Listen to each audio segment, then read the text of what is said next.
Hello, everyone. My name is Polly Apfelbaum, and I'm a visual artist. My genre is installation and craft.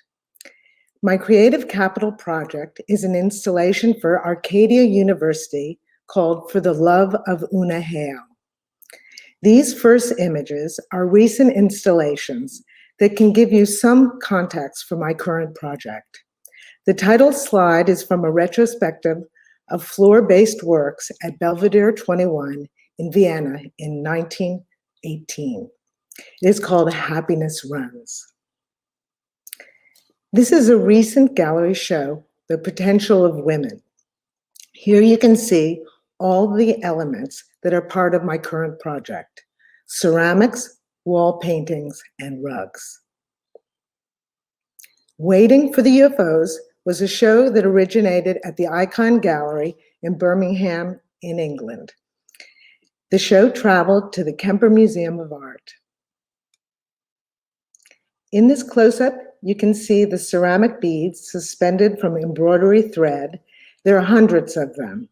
I make and fire all of them in my small kiln. They're my love beads. And also a folk art motif woven into the rug. For the Love of Una Hale will be installed at the Spruance Gallery in February 2022. The gallery is located in a repurposed boiler house right in the middle of Arcadia's beautiful campus. This installation is inspired by the life and work of a self-taught Pennsylvania painter, David Ellinger.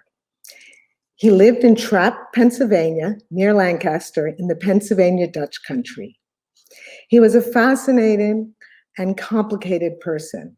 He made a living as an antique stealer, but also, and this was back in the 30s, he was active as a drag performer under the stage name Una Hale.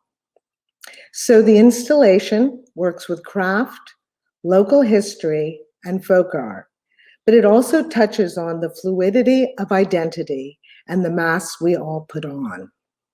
Specifically, I started with a painting from 1955, the year I was born. It's a beautiful painting, but it bothered me that the woman had no face. I wanted to give her a face. This is my working proposal for the installation.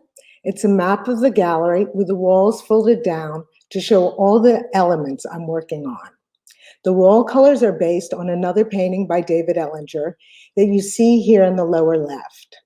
The rugs will be traditional Pennsylvania Dutch rag rugs made with recycled fabric scraps. I'm working on 3 different types of ceramics that will be hung on the walls, including here on the right on the green wall, a face for the anonymous woman in the painting. A really important component of this project has been a residency at Arcadia, which gave me access to a fully equipped ceramic studio and the chance to work with students and with Greg Moore, an amazing craftsman and accomplished artist in his own right. These last slides show work in progress and explain the process. I start with gouache drawings in my studio, and then I draw directly on the clay. After the first firing, the pieces are glazed and then fired again. For someone like me who's used to working very directly with color, the process is interesting because you don't know exactly what the colors will look like until they come out of the kiln. The woman with no face now has many faces, and she has a heart mouth. That's Greg on the right. We worked right through the pandemic, masked and social distance, getting tested before every visit. On the left, the students who are allowed to come back in the spring are working on the flowers. Here are some of my quilt drawings, which are being translated into ceramic pieces for the show. I feel very lucky to have been able to work in the ceramic studio at Arcadia this last year, when it's been so difficult for so many artists. It's been a very productive year, and the show is on track for February. But if I have one request, it would be to access a larger kiln. At Arcadia, I'm limited in scale. 20 inches by 30 is the largest I can fire now. As you can see from the installations I showed earlier, I love to work big. It would be very exciting for me to scale up the ceramics. That would require access to either a larger kiln, like you see there, an oval kiln, or a bell kiln, which fires up to 66 inches by 47, for example. I want to thank everyone who's been involved in this project, especially Creative Capital for their seed money and their support.